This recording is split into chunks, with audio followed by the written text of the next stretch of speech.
सगळेच जण म्हणतात आपणच शहाणा, मीच सर्वश्रेष्ठ असे म्हणू लागतात. कशामुळे? तर अहंकार जाण्यामुळे. हा अहंकार आपल्याला लागू नये असे संत नामदेव महाराज म्हणतात. हा सर्व नाश करतो. म्हणून सज्जन हो, अहंकारापासून आपण दूर राहूया. त्यातच आपले सुख, समाधान, आनंद आहे.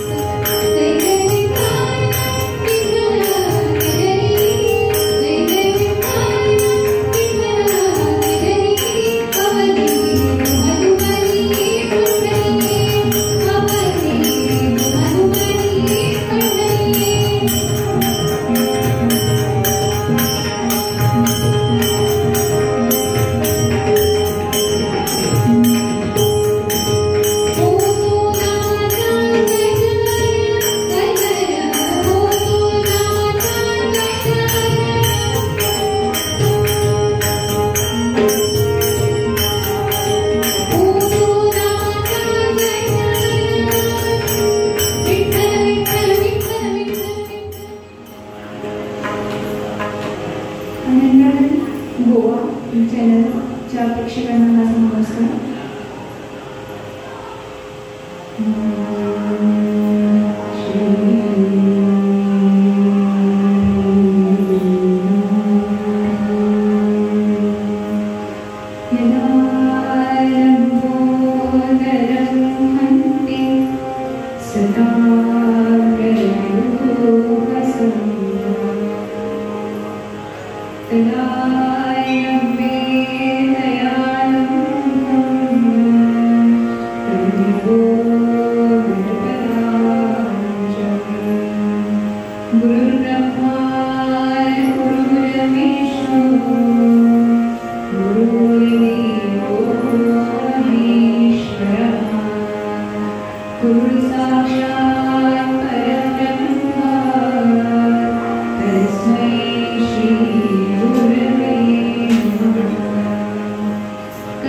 संत श्रेष्ठ संत शिरोमणी नामदेव महाराजांनी नामदेवांचा हा अभंग.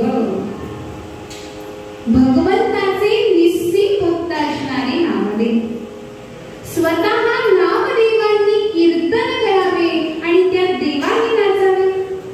हो, नामदेव कीर्तन करीत पुढे नाचे पांडुरंग, असा नामदेवांच्या कीर्तनाचा अधिकार होता.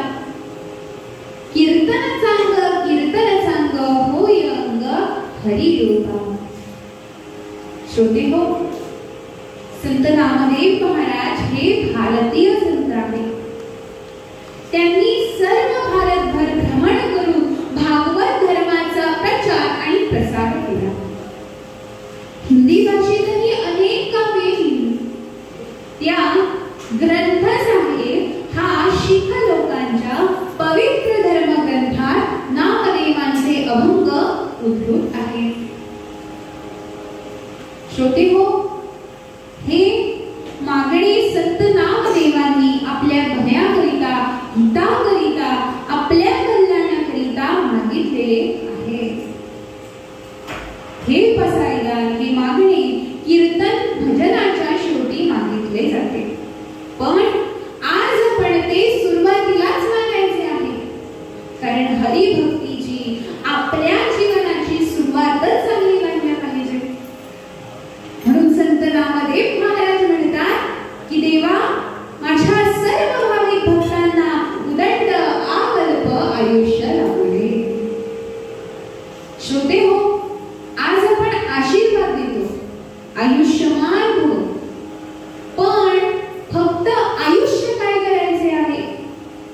त्याच्या जोडीला नामस्मरण, भजन, पूजन, सत्संग, समाजसेवा, सेवाभाव, भक्ती हे हवेच. त्याच्या जगण्याला आणि आयुष्याला महत्त्व आहे. म्हणून संत नामदेव महाराज म्हणतात की देवा, माझ्या सर्व भाविक भक्तांना उदंड आकल्प आयुष्य लाभू देस, पण त्याच्याबरोबर संशयाची बाधा, मायेची बाधा, कल्पनेची बाधा कोणालाही होऊ नये. सर्वजण सुखी राहावे असे संतांचे मागणी देवाकडे आहे. श्रोते हो, आज संशय, भ्रम याच्या आहारी गेलेले खूप दिसतात. भगवान म्हणतात संशय आत्मा विनश्यति, संशयी माणसांचा घात होतोच होतो. म्हणून आपण देवावर, संतांवर, सत्कर्मावर, आई वडिलांवर, हरिकथेवर विश्वास ठेवला पाहिजे. अशातून अनेक कल्पनेच्या बाधा नष्ट होतात आणि आपण भक्तीला लागल्यामुळे आपल्या जीवनात सुख प्राप्त होते. श्रोते हो, साधना करीत असताना, उपासना करीत असताना, भजन पूजन करीत असताना साधक जर आपल्या सख्या सोयऱ्यांचा, नातेवाईकांचा विचार न करिता इतरांकरिता झुकतो, तोच खरा माणूस असतो. श्रोते हो, संतांनी सुद्धा हेच कार्य केले आहे आणि ते आपल्याला पुढे चालवायचे आहे. संतांनी सेवा केल्या, ते आपण करावे असे संत नामदेव महाराज म्हणतात. ही संत मंडळी सुखी असो. सज्जन हो, संतांकडे आपपर भाव नाही. हा आपला, तो परका, हा दुसऱ्याचा, हा तमका, तो अंका, हा भेदभावाचा विचार संतांना शिवत नाही. संत सुभाषितकार म्हणतात,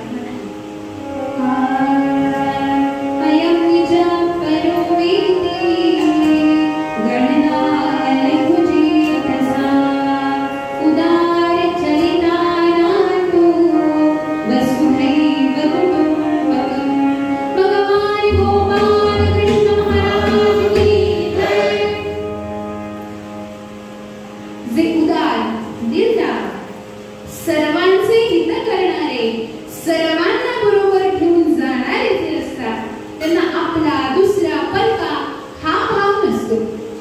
सर्व समाजाचे कल्याण व्हावे असे उदार मन त्यांचे असते. ते अखंड हरिनामात रंगून जातात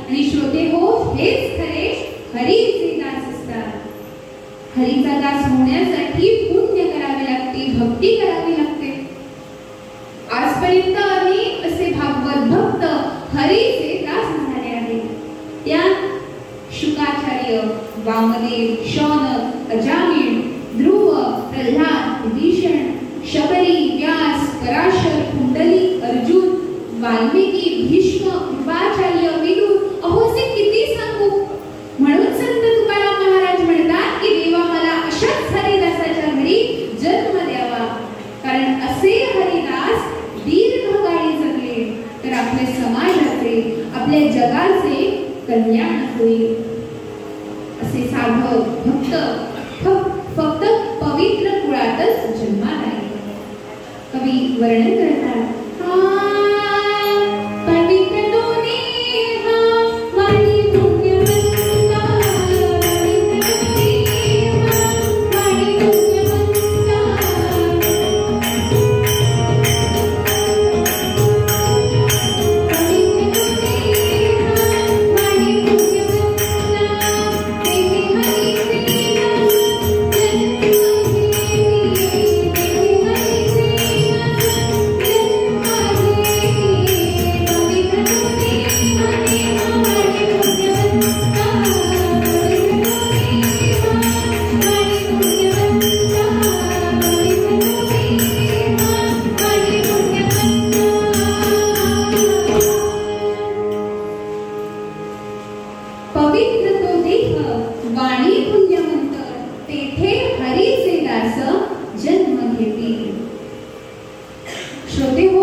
हेच खरे हरीचे दास जगतील आणि पापाचा अंधकार नाही सापडतील. म्हणून अशांना उदंड आकल्प आयुष्य लाभू देच. सज्जनो, हरीचे भक्त साधक कसे असतात याचे उदाहरण देताना संत म्हणतात, मी एक परमात्मा स्थिती, मी एक परमात्मा स्थिती, न देखे द्वैताची प्रतीती, ऐशी जास भजन स्थिती, ऐशी जास भजन स्थिती, एकांत भक्ती त्याला.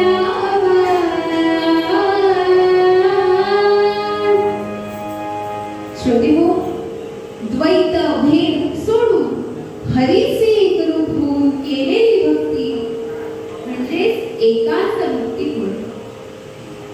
श्रोतेहो, द्वैत भेद सोडून हरीचे एकरूप होऊन केलेली भक्ती म्हणजे एकांत भक्ती होय.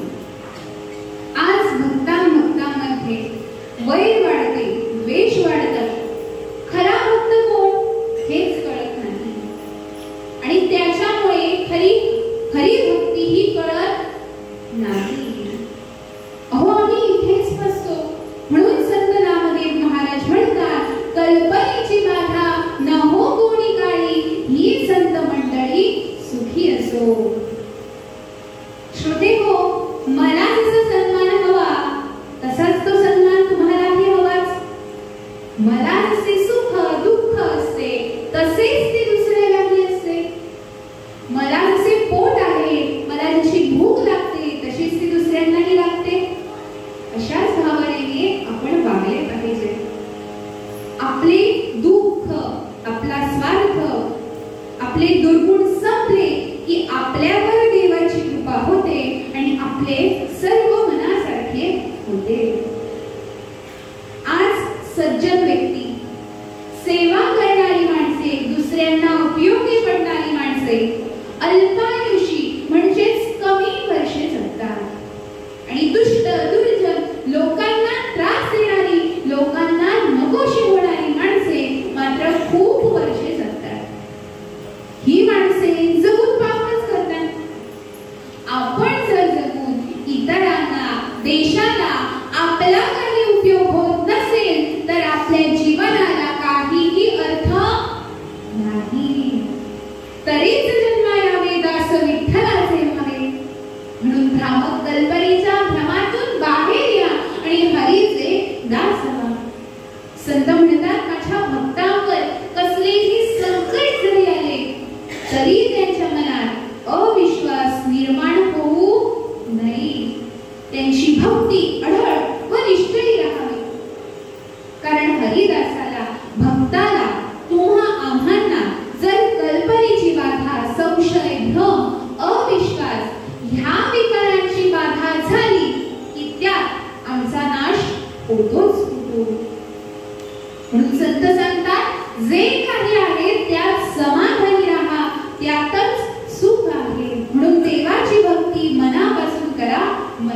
जी राहावे, चित्ती असो द्यावे समाधान. जो संतुष्ट आहे, तृप्त आहे, समाधानी आहे, पुरे म्हणणारा आहे, दुसऱ्याचा विचार करणारा आहे, दुसऱ्याला पोट आहे याची जाणीव ज्याला आहे, श्रोते हो, तोच खरा माणूस सुखी असतो. संत म्हणतात, ही संत मंडळी सुखी असो. श्रोते हो, संतांनी सुद्धा हेच कार्य केले आहे आणि ते आपण करावे असे संत नामदेव महाराज देवाकडे मागणे मागतात. आपल्या जीवनात सुख, समाधान, आनंद हे खूप महत्त्वाचे आहे की नाही? आहे. पण ते कसे मिळावे याचे वर्णन करताना सांगतात, सर्पापिबन्ति पवनं न च दुर्लभास्ते, सर्पापिबन्ति पवनं न च दुर्लभास्ते, शुष्के स्तुणे बलगजा बलिनो भवन्ति, कंदे फले मुनिवरा क्षपयन्ति कायं, कंदे फले मुनिवरा क्षपयन्ति कायं, संतोष एव पुरुषस्य परं निधानं, संतोष एव पुरुषस्य परं निधानं. मंदोदरी महाराज की जय. सज्जन हो, सर्पा पिबन्ति पवनं न च दुर्लभास्ते. सर्प वारा पितात, हवेवर जगतात, म्हणून ते दुर्बल नसतात. अहो, वाळलेले गवत खाऊनच हत्ती बलिष्ठ होतो, फळे खाऊनच ऋषी मुनी जगतात, उत्तम कार्य करतात. कंदर फले मुनिवरा क्षपयन्ति कालं, संतोष एव पुरुषस्य परं निधानं. यातही संत समाधानी होते. आपल्या जीवनात समाधान राहणे हे खूप महत्त्वाचे. नाहीतर मला असेच हवे, मला तसेच हवे, मला अमुकच पाहिजे, मला तमुकच पाहिजे अशी कुरकुर करण्याची सवय आज बऱ्याच लोकांना असते. अपवाद सोडा हो, काही चांगली माणसे आहेतच, पण जास्तची अशीच आहे. तर श्रोते हो, विनोद बाजूला ठेवूया आणि खऱ्या भक्तीला पात्र होऊया. सगळ्यांना वाटते की मला उदंड अल्प आयुष्य लाभू दे, वाटते की नाही? सर्वांना वाटते, पण त्याच्यासाठी आपल्याला योग्य वाट, योग्य रस्ता निवडायला पाहिजे. आणि ती योग्य वाट कोणती ती आता आपण पाहूया. जयासी वाटे सुखाची असावी, जयासी वाटे सुखाची असावी, तेणे रघुनाथ भजनी लगावे, तेणे रघुनाथ भजनी लगावे, स्वजन सकळही त्यागावे, स्वजन सकळही त्यागावे, दुःख मूळचे. श्रोते हो, जयासी वाटे सुखाची असावे. जगाला वाटते की आपण सुखी राहावं, पण तेने रघुनाथ भजनी लागावे. त्याकरिता आपल्याला कीर्तनाला, भजनाला, सत्संगाला गेले पाहिजे. श्रोते हो, खरोखरच ज्याला सुखी, समाधानी, संतुष्ट जीवन जगावे असे वाटते, त्यांनी रामाची भक्ती करावी, देवीची भक्ती करावी. आपल्याला जो कोणी देव आवडेल त्याची भक्ती आपण करावी.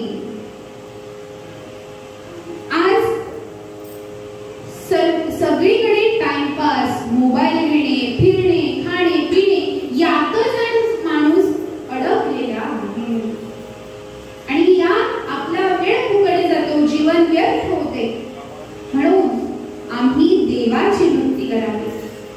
यात आपली चूक आहे, देवाची नव्हे. म्हणून संत नामदेव महाराज म्हणतात की कल्पनेची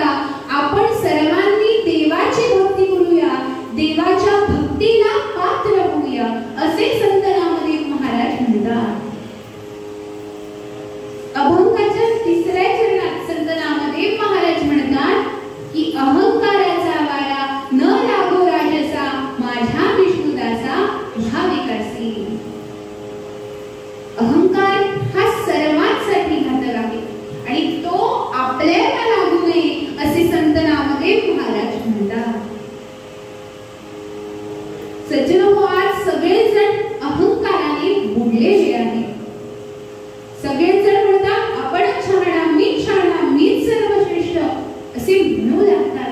कशामुळे तर अहंकार जाण्यामुळे. हा अहंकार आपल्याला लागू नये असे संत नामदेव महाराज म्हणतात. अहंकारामुळे काय काय नष्ट होते ते पहा. जरा रूप हरती, म्हातारपण रूपाचे हरण करते. आशा स्वार्थ धैर्य नष्ट करतो. कामवासना लज्जा नाहीशी करते. मृत्यू प्राणहरण करतो आणि त्यावर कळस म्हणजे तो अहंकार हा सर्व नाश करतो. म्हणून सज्जन हो, अहंकारापासून आपण दूर राहूया. त्यातच आपले सुख समाधान आनंद आहे. संत ज्ञानेश्वर महाराज षड्जातून वर्णन करतात.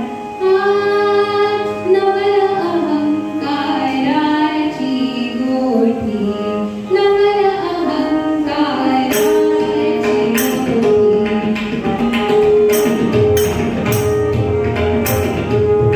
नवल अहंकाराची गोठी, विशेष न लगे अज्ञान हाती, विशेष न लगे अज्ञान हाती,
नवल अहंकाराची सज्ञानाचे झुंबे कंठी, नाना संकटी नाचवी. संत ज्ञानेश्वर महाराज या अहंकाराची एक विलक्षण गोष्ट सांगतात आणि ती गोष्ट अशी आहे की अहंकार हा अज्ञानी माणसाच्या वाट्याला जात नाही. तो अहंकार ज्ञानी माणसाच्या ठिकाणी मात्र मुक्काम करून असतो. तो त्याला नाना संकटात नाचवतो, त्याचे जीवन व्यर्थ करतो. आता जर आपल्याला हा अहंकार फुटून व सुटून जाण्याकरिता संतांनी गुरुसेवा सांगितली आहे. गुरुसेवा म्हणजेच गुरुकर. गुरुकर म्हणजेच नम्र हो. अहंकार सोड, अभिमान सोड याचा अर्थ असा आहे. आणि जर आपण आपल्याला हवी तेवढी हरिभक्ती केली, गुरुसेवा केली, नियमांचे पालन न करता, तर ती फुकटच जाणार. कारण आम्ही नियमांचे पालन केले नाही. गुरुसेवा हरिभक्तीचे काही नियम बंधने आहेत, त्याचे पालन करणे आम्ही महत्वाचे. म्हणून अहंकाराचा वारा न लागो राजसा, माझ्या विष्णुदासा भाविकासी. अहंकाराचा वारा न लागो राजसा, अहंकाराचा वारा न लागो राजसा.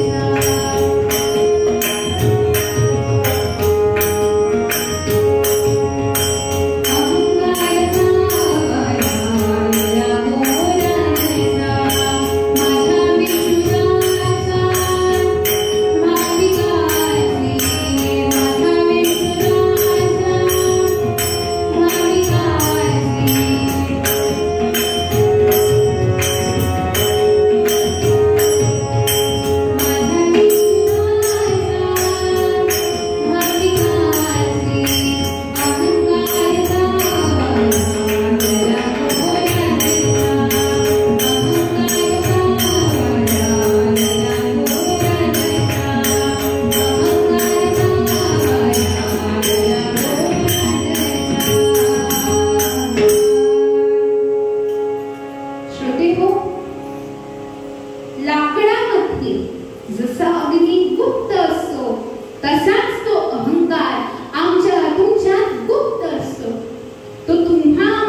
दुसऱ्याचे चांगले झालेले त्याला खपत नाही, तो दुष्ट असतो. श्रोते हो, हा अहंकार आम्ही सर्वांनी सोडूया आणि खऱ्या भक्तीला पात्र होऊया. संत नामदेव महाराज देवाकडे हेच मागणे मागतात. मूळ पद्यात पद्यकार तेच सांगतात.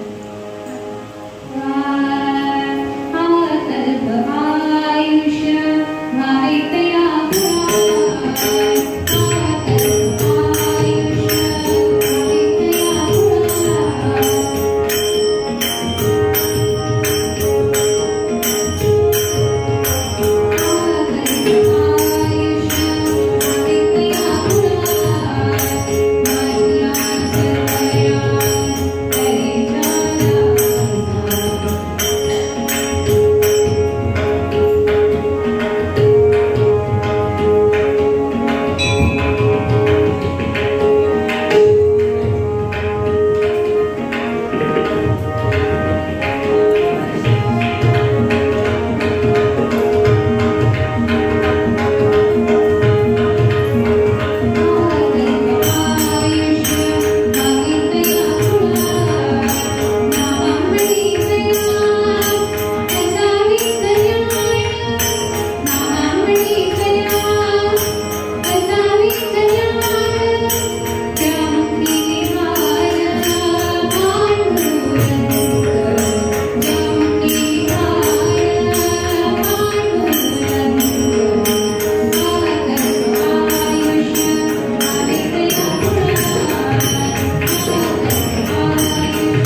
त्या संत मीराबाई, संत सखू, संत जरी, संत कान्होपात्रा या संतांच्या नसानसामध्ये हरिभक्ती भरलेली होती. सर्वांगाने ते परमेश्वराचेच झाले होते. अशाच एका थोर स्त्री संतांचे आज आपण चरित्र पाहूया. मराठवाड्यातील गंगाखेड या गावी एका गरीब वारकरी कुटुंबात एका मुलीचा जन्म झाला. कवी आर्यमध्ये वर्णन करतात.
यांच्या घरात गरिबी खूप होती.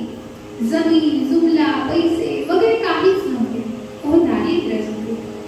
पण पैशाने जरी गरीब असलेले हे कुटुंब हरिनामाने, भगवंताच्या भक्तीने श्रीमंत होते. श्रीमंत. धन हे दोन प्रकारचे असते. एक पैसा हे धन आणि दुसरे हरिनाम हे धन. आपल्याकडे दोन्ही प्रकारची धन पाहिजे. सज्जन हो, आज माणूस फक्त पैशाच्या मागे धावलेला आहे. आणि जो माणूस पैशाच्या मागे धावला त्याचा देव सुटला. श्रोते हो, पैसा चोर चोरू शकतो, पण हरिनाम चोर चोरू शकत नाही. ते जे आपण हरिनाम करतो, हरिनाम घेतो, ते देवीकडे किंवा देवाकडे सुरक्षित असते. संत धनाचे वर्णन करताना सांगतात,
बचत हो.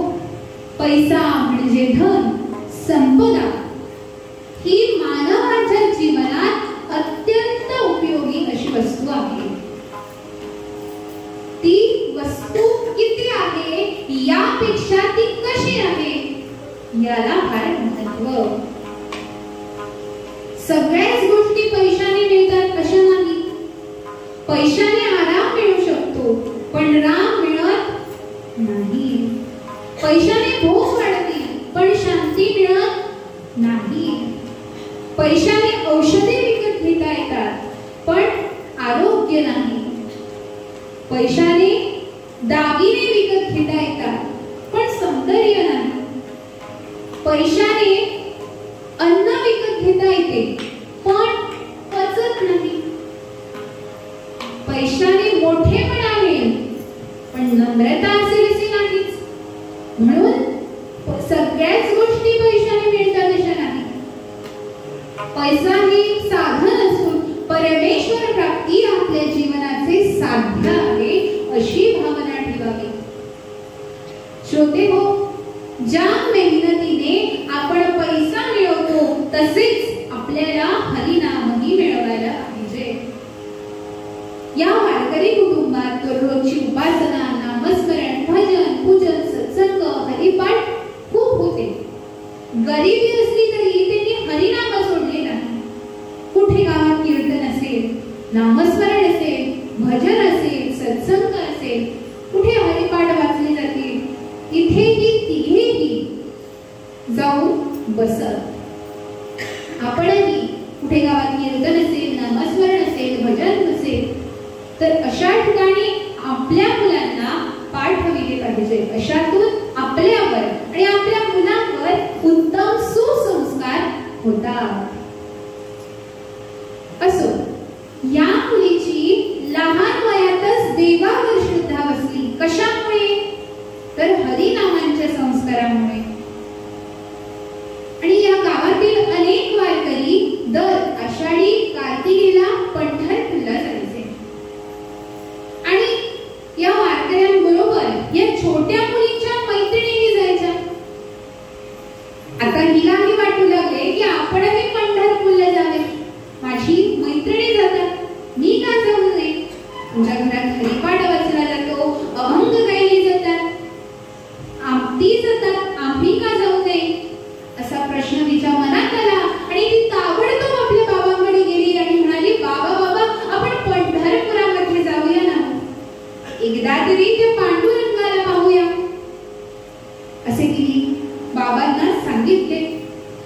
पण आपल्याला माहित आहे की यांची जी परिस्थिती होती ती अत्यंत गरिबीची होती. ते विचार करू लागले की 2-3 महिन्यांचा प्रवास कसा जमणार?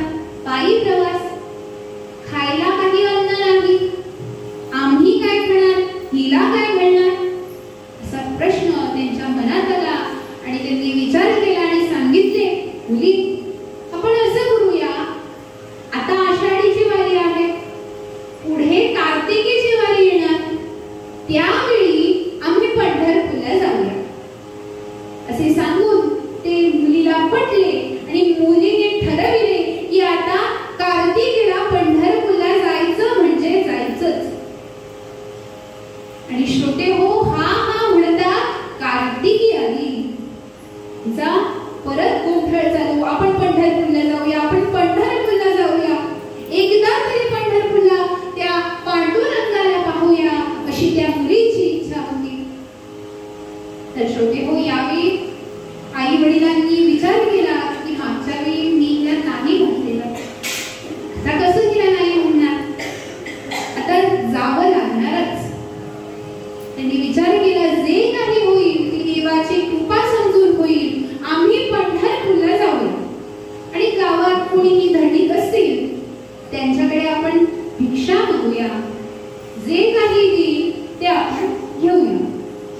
असे म्हणून ती तिघेही गावात भिक्षा मागायला गेली. भीक नव्हे हा, भिक्षा. आणि कोणी गुळ दिले, कोणी तांदूळ दिले, कोणी गुळ दिले, कोणी गहू दिले, जे काही दिले ती देवाची कृपा समजून त्यांनी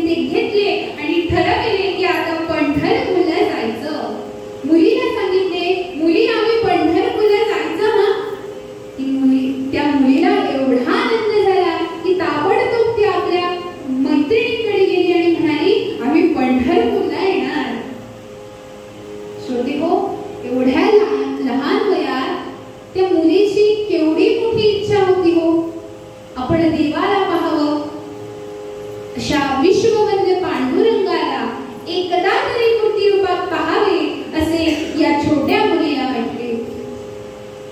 त्यावेळेचे सर्व भक्त, वारी करणारे भक्त प्रामाणिक होते, आजही आहेतच. पण तात्पर्य काय तर खरी भक्ती देवाला आवडते. श्री एकनाथी भागवतात संत एकनाथ महाराज देवाला भक्ती कशी आवडते ते सांगतात.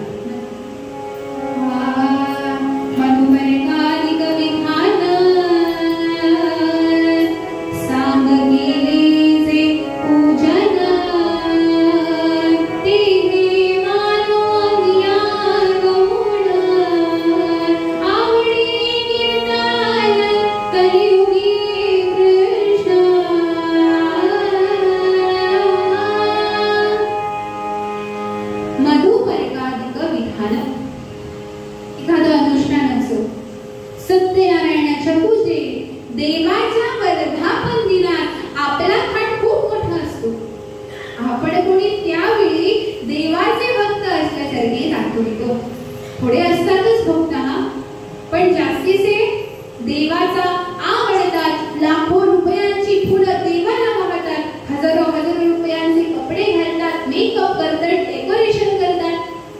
पण देवाच्या बाबतीत हे सर्व काही गौण आहे, तेही मानवनिया गौण.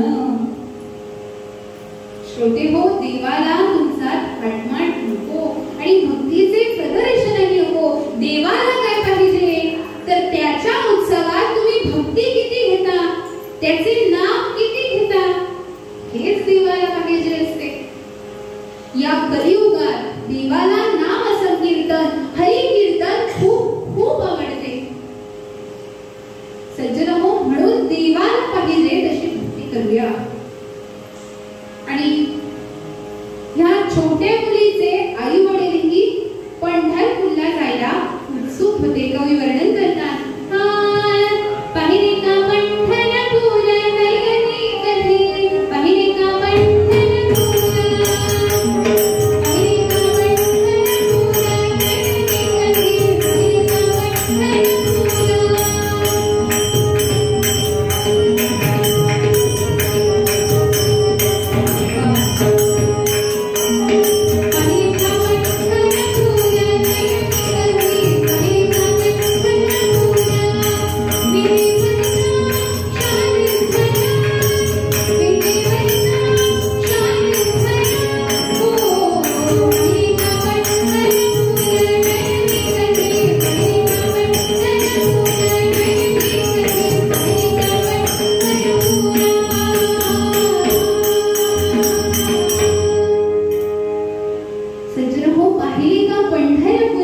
नयनी कधी, पाहिले का पंढरपूर.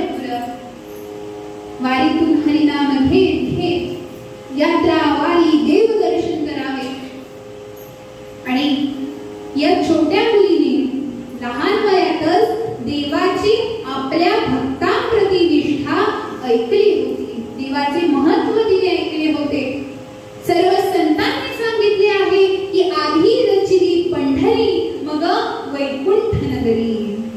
अशा पंढरीनाथाचे नाम सर्वांनी घ्यावे. आणि असे करता करिता ही तिघेही इतर वारकऱ्यांचे समवेत पंढरपूरला जायला निघाली.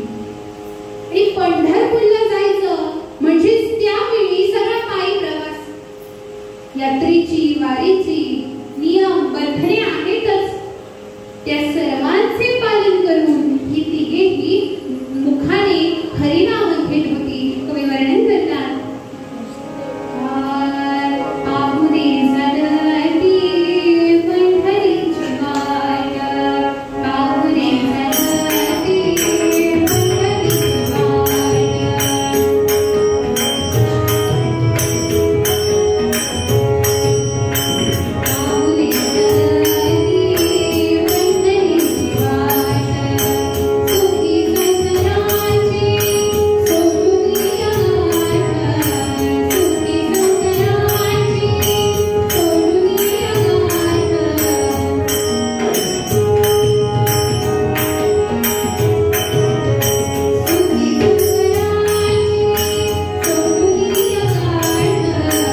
सज्जनहो, ही तिघेही इतर वारकऱ्यांच्या समवेत सर्व नियमांचे पालन करून वारी तीर्थयात्रा करत होती.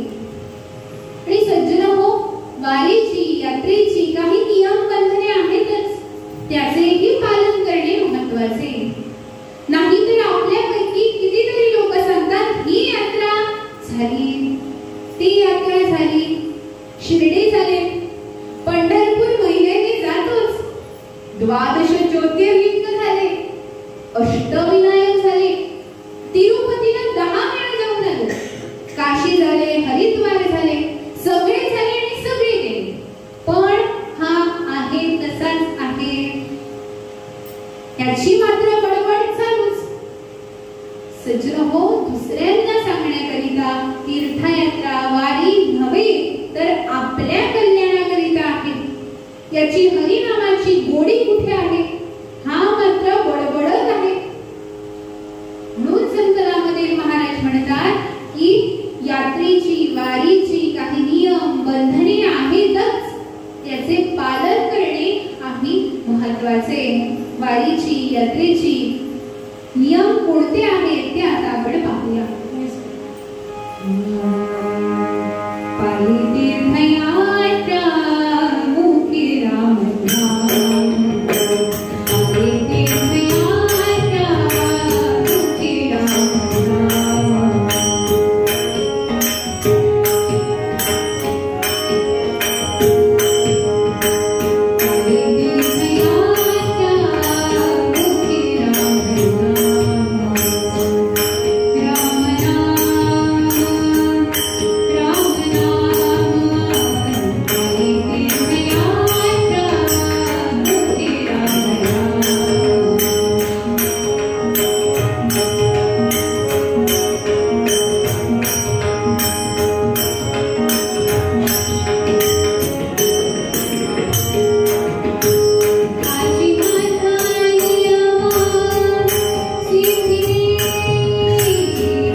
सज्जनहो, इतर हजारो वारकऱ्यांच्या समवेत ही यात्रा वारी देवदर्शन करत करत सहवासियांना अनेक भक्तांचा लाभला आणि कुठे आराम केला, कुठे काहीतरी खाल्ले आणि परत हरिनाम घेतले, परत वारी गेली, दिंड्या केल्या, असे करत करत ही हजारो वारकऱ्यांच्या समवेत पंढरपुराला पोहोचली. आणि पंढरपूरला पोहोचताच प्रचंड गर्दी. आता ही गर्दी बसची नव्हे, बस उलटल्यावर तिथे काय घडले ही बघण्याची नव्हे, बाजारातली नव्हे, तर ही गर्दी हरिभक्तांची होती, नाम घेणाऱ्यांची होती, वारकऱ्यांची होती, दर्दी रसिकांची होती. यावेळी मिळेल तिथे राहावे, पण हरिनाम मात्र घ्यावे. सज्जनहो,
विठ्ठल नामाचा जय जयकार निनाद होता.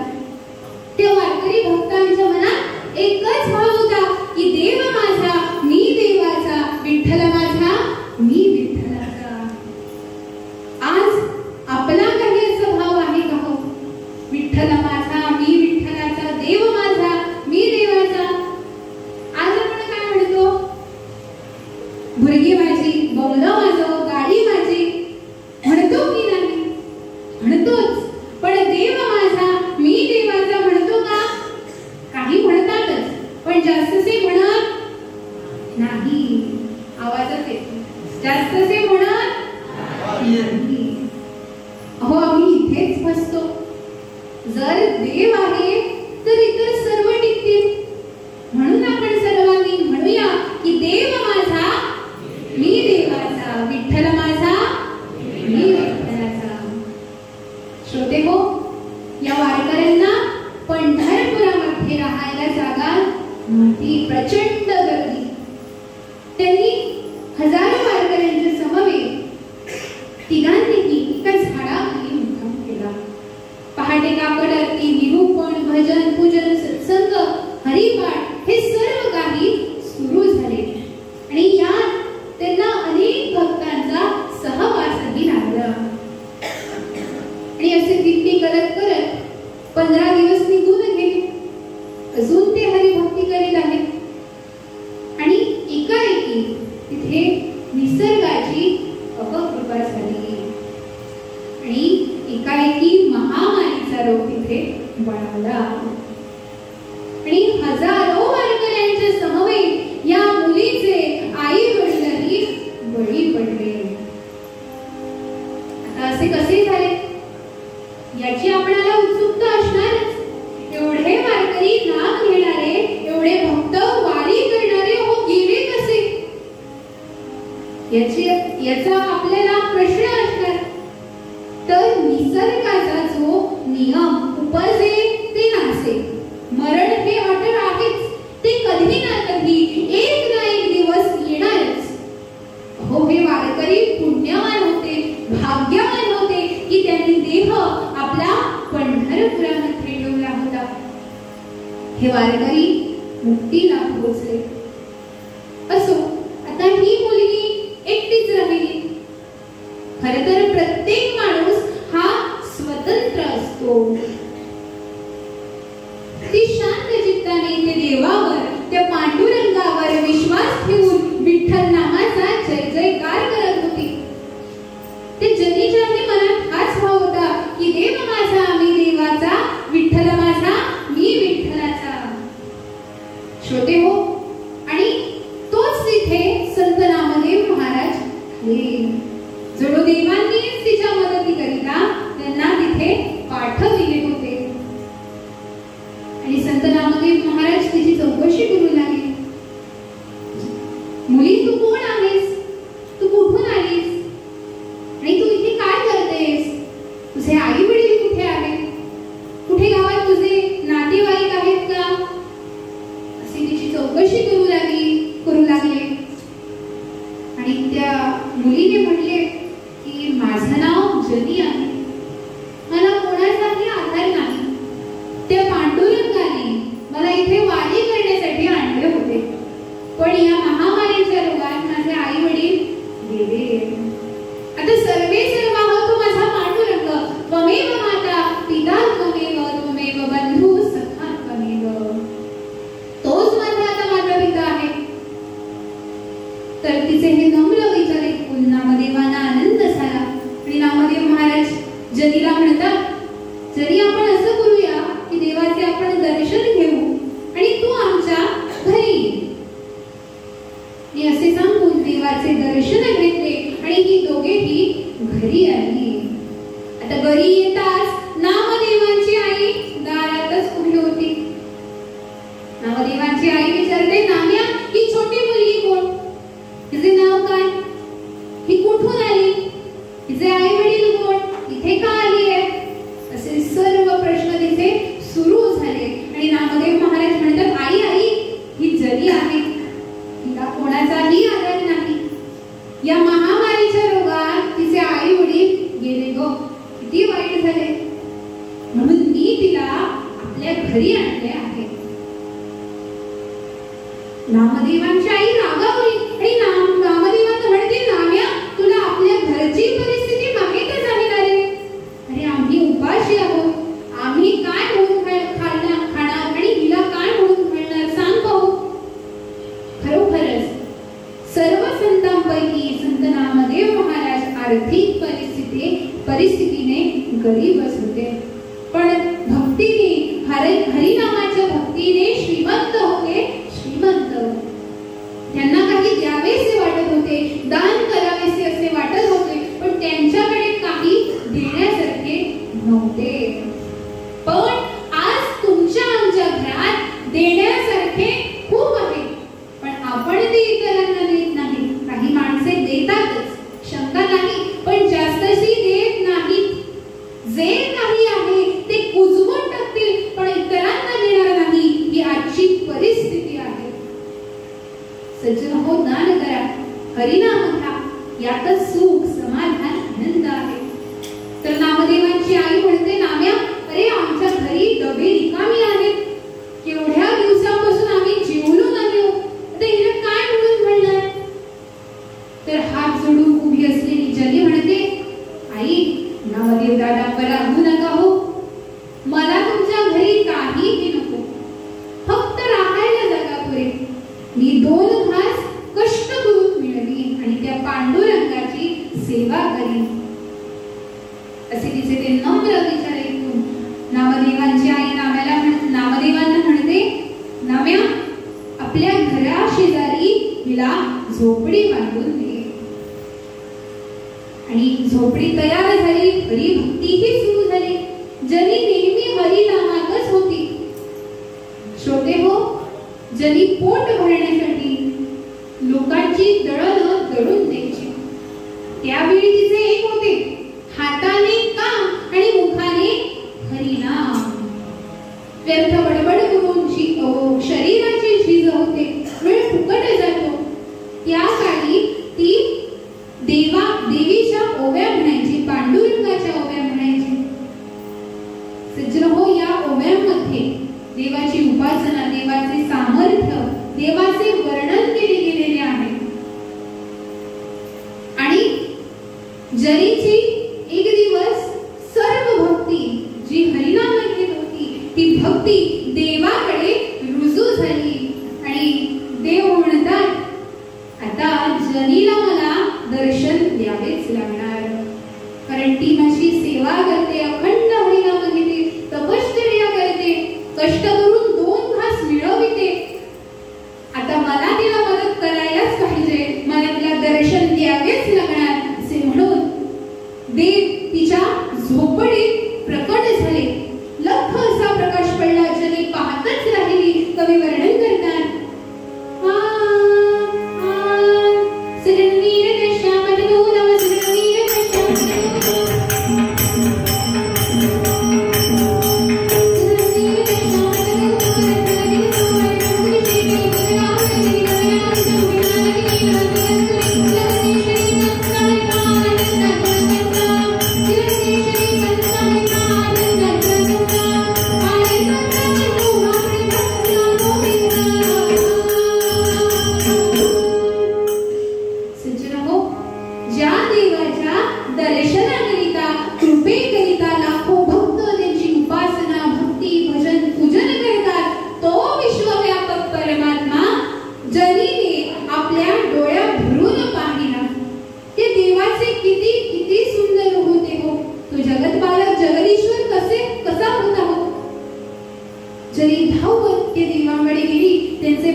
सेवा तुम्ही शांतपणे ऐकली. जे काही माझे चुकले असल्यास ती माझी चूक आहे आणि जे तुम्हाला जर बरे वाटले असेल ते माझे गुरूंची कृपा आहे. माझी कीर्तन सेवा मी देवीच्या चरणी व माझ्या गुरूंच्या चरणी अर्पण करते. देव तुम्हा सर्वांचे कल्याण करो. सर्वे जनाः सुखिनो भवन्तु. नमस्कार. श्रीराम.